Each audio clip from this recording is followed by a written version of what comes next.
ब्रह्मांड के बाहर क्या है? ये एक ऐसा सवाल है जो दुनिया के हर इंसान के मन में कभी न कभी आता है। हर इंसान ये जानना चाहता है कि क्या ब्रह्मांड कहीं जाकर खत्म होता है? क्या इसका कोई छोर है? अगर हां, तो उसके आगे क्या होगा? और अगर नहीं, तो क्या यह ब्रह्मांड अनंत है? तो दोस्तों, अगर आज आपने इस वीडियो को चुना है, तो यकीन मानिए अगले कुछ मिनट आपकी सोच को पूरी तरह से बदलने वाले हैं। वैज्ञानिकों ने ब्रह्मांड के बाहर की दुनिया को लेकर कुछ ऐसी गजब की हाइपोथेसिस एंड थियरीज बताई हैं जो होश उड़ा देती हैं। The invisible wall. हमारा ब्रह्मांड 93 अरब प्रकाश वर्ष के विस्तार में फैला है। ये इतना बड़ा है कि प्रकाश को भी एक छोर से दूसरे छोर तक जाने में 93 अरब वर्ष लग जाएंगे।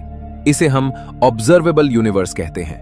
हम अपने सबसे एडवांस्ड टेलीस्कोप से यहीं तक देख सकते हैं, इससे आगे नहीं। हमारे ब्रह्मांड को पैदा हुए 13.8 अरब साल हुए हैं। ब्रह्मांड के अंतिम छोर से जो प्रकाश हम तक पहुंचता है, वो एग्जैक्टली इतने वर्ष पहले चलकर हमारे पास पहुंचा है। ऐसे में इस छोर के परे जो प्रकाश है, वो हम तक पहुंचा ही नहीं है, जिस वजह से उसके पार क्या है, ये हम नहीं देख सकते। प्रकाश की गति की एक सीमा और समय सीमा दोनों की वजह से हमारा ऑब्जर्वेबल ब्रह्मांड एक इनविजिबल वॉल के अंदर कैद है, जिसके पार हम चाहकर भी नहीं देख सकते हैं। ये कोई भौतिक दीवार नहीं है। वैज्ञानिकों के अनुसार यहां कई संभावनाएं हो सकती हैं। पहली संभावना है कि हो सकता है कि इसके पार कुछ भी न हो और हम सब स्पेस टाइम की बाउंड्री में कैद हों। जैसे पृथ्वी पर चलने पर हमें यह फ्लैट लगती है, लेकिन असल में अंतरिक्ष से यह गोल दिखती है। वैसे ही हमारा ब्रह्मांड स्पेस टाइम की बाउंड्री में कैद है, तो यहां बाहर जैसा कुछ है ही नहीं। इस संभावना के लिए हमारे ब्रह्मांड की शेप एक स्फेरिकल वे में होनी चाहिए। वैज्ञानिकों के अनुसार हम यह पता कर सकते हैं कि हमारा ब्रह्मांड कर्व्ड है, यानी गोल है, या फिर फ्लैट है। वैज्ञानिक बताते हैं कि अगर ब्रह्मांड फ्लैट हुआ तो ब्रह्मांड में बनाए गए बड़े कॉस्मिक ट्रायंगल्स के तीनों एंगल का योग 180 डिग्री होगा। लेकिन अगर यह कर्व्ड हुआ तो ट्रायंगल के कोण का योग 180 से कम या ज्यादा होना चाहिए। मतलब अगर आप एक ढोल पर ट्रायंगल बनाएंगे तो उसके कोण का योग 180 डिग्री से ज्यादा होता है और अंदरूनी सरफेस के कर्व पर 180 डिग्री से कम। जब वैज्ञानिकों ने CMB की मदद से यह एक्सपेरिमेंट किया तो रिजल्ट निकला कि हमारा यूनिवर्स लार्ज स्केल पर परफेक्टली फ्लैट है, यानी यह कर्व्ड नहीं है। ऐसे में यह संभावना खारिज हो जाती है कि स्पेस टाइम कर्व्ड है और बाहर कुछ भी नहीं है। यूनिवर्स का फ्लैट होना दूसरी संभावना को अधिक मजबूत बनाता है। दूसरी संभावना के अनुसार हमारा यह स्पेस टाइम अनंत है। इसमें इनविजिबल छोर के बाहर भी यूनिवर्स इसी तरह कंटिन्यू करता है और उसका कोई अंत नहीं है। इस संभावना में हमारे जैसे बहुत सारे ऑब्जर्वेबल यूनिवर्स होंगे। इन सब में हमारी ही तरह एक इनविजिबल वॉल होगी। यह निर्भर करता है कि ऑब्जर्वर कहां पर है। जहां जहां ऑब्जर्वर है, वहां वहां हर ऑब्जर्वर के लिए एग्जैक्टली हमारे जितना बड़ा ऑब्जर्वेबल यूनिवर्स होगा। अगर लाइफ सिर्फ पृथ्वी पर ही है, तब सिर्फ एक ही ऑब्जर्वर है, यानी हम। इसलिए इस संभावना में एक ही ऑब्जर्वेबल यूनिवर्स होगा। अगर लाइफ पृथ्वी के अलावा और भी कहीं है, तो असंख्य ऑब्जर्वर्स के लिए उनकी पोजीशंस के सापेक्ष उनका ऑब्जर्वेबल यूनिवर्स हमारे जितना ही बड़ा होगा। अगर कोई एलियन लाइफ हमारे ऑब्जर्वेबल यूनिवर्स की एज पर है, तो उनके लिए हम भी उनके ब्रह्मांड के अंतिम किनारे पर होंगे। चित्र में आप देख सकते हैं कि इस संभावना में कैसे ये यूनिवर्स ओवरलैप भी हो सकते हैं या एक दूसरे से दूर भी।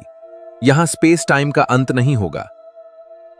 अनंत स्पेस में हर जगह गैलेक्सीज, क्लस्टर्स हमारे ब्रह्मांड की तरह ही होंगी।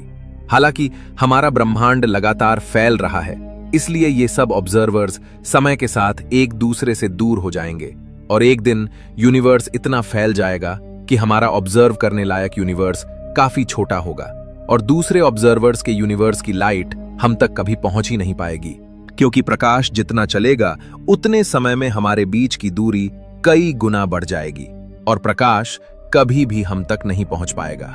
8 से 1 खरब साल बाद हमारे लोकल ग्रुप से दूर सभी गैलेक्सीज हमसे दूर हो जाएगी और उनका प्रकाश हम तक पहुंच नहीं पाएगा, जिस वजह से हमारा ऑब्जर्वेबल यूनिवर्स सिर्फ लोकल ग्रुप तक ही सीमित हो जाएगा। कुछ बड़े थिंकर्स के अनुसार हमारे यूनिवर्स की एज शायद मैटर ही नहीं करेगी, क्योंकि अगली थियरी के अनुसार जो हम देख रहे हैं वो रियल है ही नहीं। Programming and code. मशहूर फिलोसोफर निक बोस्ट्रॉम और टेक बिलियनियर एलन मस्क जैसे लोगों के अनुसार इस बात के 50% संभावना है कि हमारा ब्रह्मांड वास्तविक नहीं है, बल्कि ब्रह्मांड की बेस रियलिटी कुछ और है। इसे लेकर वैज्ञानिक काफी एक्सट्रीम आइडिया सोचते हैं, जिसके अनुसार हमारा ब्रह्मांड किसी हायर रियलिटी में मौजूद बहुत ही एडवांस्ड इंटेलिजेंस द्वारा बनाया गया एक कंप्यूटर सिमुलेशन है। यानी आसान शब्दों में कहें तो हम सब, हमारी गैलेक्सीज और ये पूरा स्पेस टाइम सिर्फ एक कंप्यूटर प्रोग्राम की कोडिंग है। अब सोचिए, अगर यह एक प्रोग्राम है तो इस प्रोग्राम को इस तरह डिजाइन किया गया है कि हमें अपने यूनिवर्स का कोई अंत न मिल सके, या यह अनंत लगे जिसमें यूनिवर्स पर कोई लिमिट लगाई गई हो, जैसे किसी ओपन वर्ल्ड वीडियो गेम। जैसे GTA में आप जैसे जैसे आगे बढ़ते हैं, गेम का नक्शा आपके सामने रेंडर होता जाता है और आपको लगता है कि गेम की दुनिया अनंत है। ठीक वैसे ही जब हमारे टेलीस्कोप अंतरिक्ष में दूर देखते हैं तो यह सिमुलेशन हमारे लिए नया स्पेस टाइम लोड कर देता है। यही वजह है कि हमें लार्ज स्केल पर हमारा यूनिवर्स परफेक्टली फ्लैट मिलता है, क्योंकि एक कंप्यूटर के लिए किसी फ्लैट ग्रिड पर कोडिंग करना और उसे रेंडर करना सबसे आसान होता है। इसका सीधा मतलब यह हुआ कि जिसे हम अपने ब्रह्मांड की अंतिम सीमा समझ रहे हैं, वो असल में इस यूनिवर्स के अंदर है ही नहीं। वो सीमा तो उस कंप्यूटर की हार्डवेयर लिमिटेशन या कोडिंग की बाउंड्री है जो उस हायर रियलिटी में मौजूद है, जिसके अंदर हम सब एक सॉफ्टवेयर की तरह जी रहे हैं। ऐसे में वास्तव में तो यूनिवर्स की सीमा है, यानी वो सीमा इस प्रोग्राम के अंदर नहीं बल्कि उसके बाहर हायर रियलिटी में है, यानी उस कंप्यूटर के सीमा में हम एग्जिस्ट कर रहे हैं। इसी कड़ी में कुछ वैज्ञानिकों का ध्यान एक ऐसी रोमांचक परिकल्पना की ओर गया है जो किसी भी स्पेस प्रेमी के पसंदीदा कॉस्मिक मिस्ट्री को इस पहेली के केंद्र में ले आती है। Yes, you guessed it right, the cosmic womb, universe inside a black hole. कुछ वैज्ञानिकों के अनुसार हम अपने ब्रह्मांड की सीमा के पार नहीं देख सकते, और इसका सबसे अजीब कारण यह है कि हो सकता है कि हमारा ब्रह्मांड किसी बहुत बड़े ब्लैक होल के अंदर हो, जिस वजह से हम उस ब्लैक होल की इवेंट होराइजन बाउंड्री के अंदर मौजूद हों और उससे बाहर हम देख नहीं पाते हों। एक ब्लैक होल और हमारे ब्रह्मांड के बीच कई हैरान करने वाली समानताएं हैं। जैसे एक ब्लैक होल के अंदर सारा मैटर एक सिंगुलैरिटी पर जाकर सिमट जाता है, और हमारे ब्रह्मांड की शुरुआत भी एक सिंगुलैरिटी यानी बिग बैंग से हुई थी। वैज्ञानिकों के अनुसार जब किसी पेरेंट यूनिवर्स में एक ब्लैक होल बनता है तो उसके अंदर का भयानक कोलैप्स एक बाउंस पैदा करता है, जो उसके अंदर एक नया बिग बैंग बनकर फूटता है। ऐसे कई कारणों से वैज्ञानिकों को लगता है कि कहीं हमारा ब्रह्मांड भी तो ब्लैक होल के अंदर तो नहीं। इस थियोरी के मुताबिक हम कभी भी इस ब्लैक होल से बाहर नहीं जा सकते और न ही जान सकते हैं कि बाहर क्या है।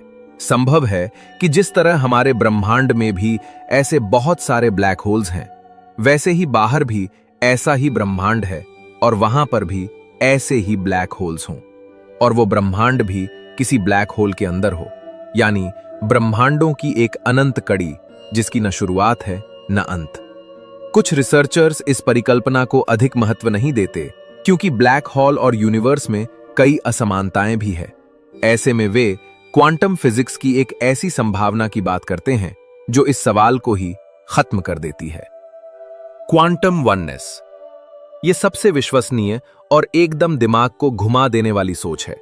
क्वांटम फिजिक्स के नजरिए से अगर देखा जाए तो पूरा ब्रह्मांड, उसमें मौजूद सभी पार्टिकल्स, एटम्स, मॉलिक्यूल्स, ये सब एक क्वांटम फील्ड से पैदा हुए हैं। यानी ये सब कुछ उस क्वांटम फील्ड का मैनिफेस्टेशन है। जैसे जैसे हम पदार्थ की सूक्ष्म अवस्था में जाते हैं, मॉलिक्यूल्स से लेकर एटम और न्यूट्रॉन्स और क्वार्क्स तक, वैसे वैसे पदार्थ की अवस्था एकदम विचित्र व्यवहार करने लगती है, जो हमारी आम समझ से काफी अलग है। क्वांटम स्तर पर चीजें सुपरपोजिशन में होती है, यानी हमारी दुनिया में कोई कण या पत्थर एक समय में एक जगह मौजूद है, वैसे क्वांटम स्तर पर पार्टिकल्स जैसे इलेक्ट्रॉन्स एक ही समय में कई जगह एग्जिस्ट करते हैं।